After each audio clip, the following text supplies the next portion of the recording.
Ingatkah kalian dengan kasus korupsi bansos COVID-19?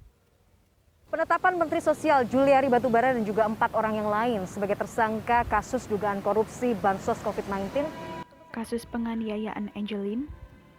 16 hari berselang setelah ANG bocah Malang berusia 8 tahun yang ditemukan terkubur di kediaman ibu angkatnya di Bali. Kasus pembunuhan Kopi Mirna? Pada saat itu saya berpikir-pikir temannya Mirna yang ada di kejadian hanya saya dan Hani. Putusan keadilan pada kasus-kasus tersebut berlandaskan pada hukum. Jadi menurut kalian apa itu hukum? Menurut Aristoteles, hukum adalah aturan-aturan yang menetapkan dan melarang beberapa tindakan. Tujuan dari hukum sendiri ialah membuat keadilan yang sesuai dengan masyarakat dan zaman dapat terwujud. Tahukah kalian bahwa Indonesia adalah negara hukum? Hal ini tercantum pada pasal 1 ayat 3 Undang-Undang Dasar 1945. Negara hukum adalah sebuah negara yang penyelenggaraan kekuasaan pemerintahannya didasarkan atas hukum. Negara hukum memiliki sebuah puncak sistem berupa konstitusi atau biasa kita sebut sebagai UUD.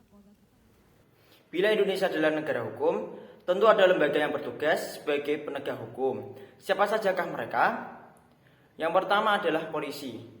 Polisi adalah salah satu instrumen hukum yang bertugas menjaga ketertiban umum, melihara keamanan, dan mengayomi masyarakat.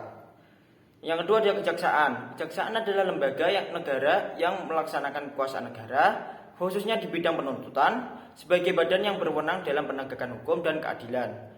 Kejaksaan dipimpin oleh Jaksa Agung, yang dipilih dan bertanggung jawab kepada Presiden.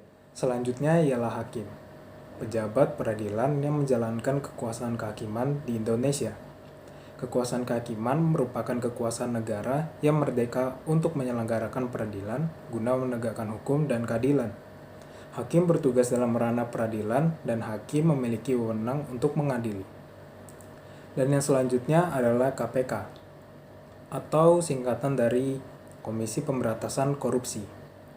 KPK ini adalah badan negeri bebas yang bekerja melaksanakan pemberantasan penggelapan dengan cara handal, intensif, serta berkelanjutan.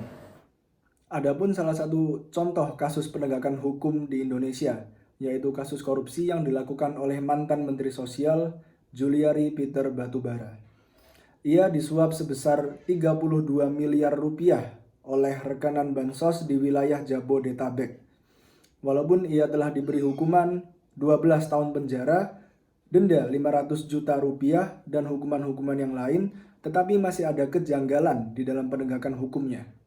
Lalu, apa saja peran kita sebagai mahasiswa dalam penegakan hukum di Indonesia, terutama korupsi? Yang pertama, memiliki kemampuan interpersonal yang lebih tinggi.